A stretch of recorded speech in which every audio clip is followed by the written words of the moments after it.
Have I been with you for so long a time, and you still do not know me, Philip?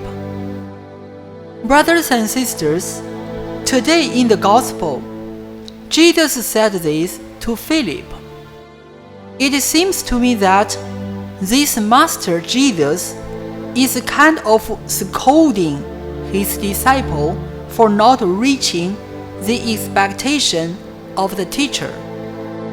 In other words, Jesus is saying, Philip, after I have been with you for so long a time, you should have known me.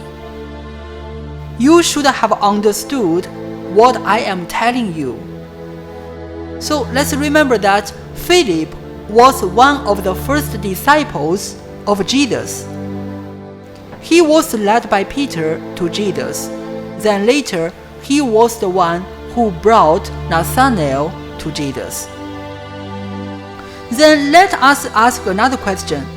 Why Philip was not able to understand what Jesus said? What were the reasons behind?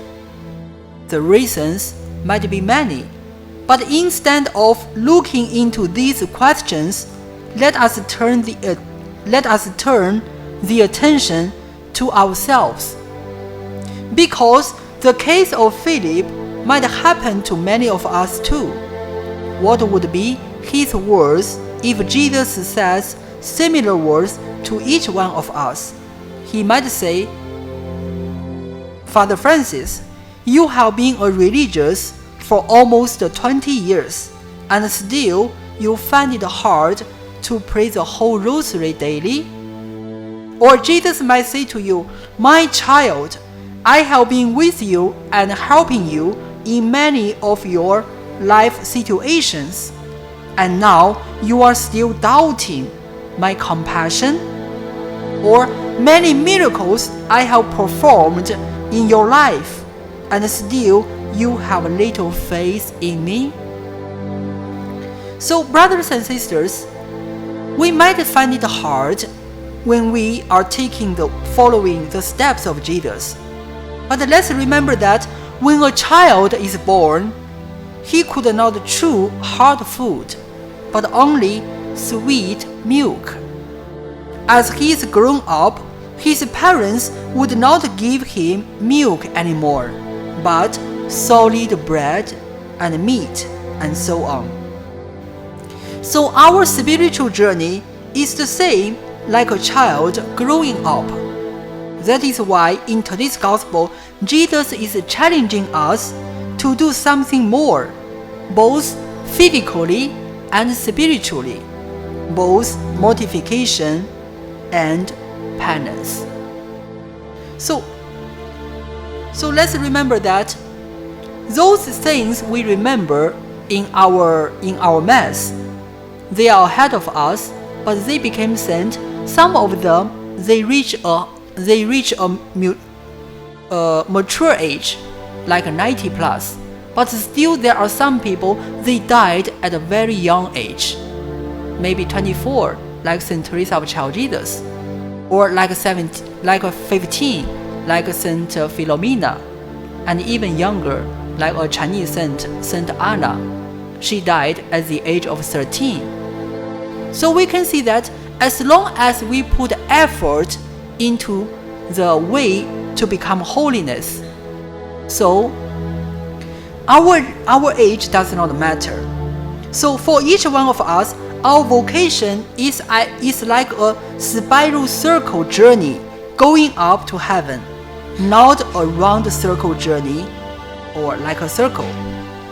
If it's just like a round circle, then we are doing the same thing, turning around over and over again. There would be nothing new. As I remember that in Chinese, some counties in China, so in order for a donkey to do the milling, to mile the crop, so we would blind the eyes of the donkey. Then he would be thinking that, oh, I'm walking for far away, but actually he's just turning around to make the male to ground, then the new crops would come out. So our life, our spiritual journey is like a spiral. It's like a spiral stair going up, not at the same place, same spot, turning around, then nothing happened. So brothers and sisters, in today's gospel, Jesus is challenging us to do something more in our spiritual life.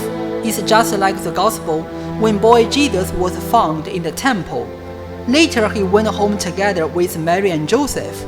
The Bible says, Jesus advanced in wisdom and age and favor before God and man.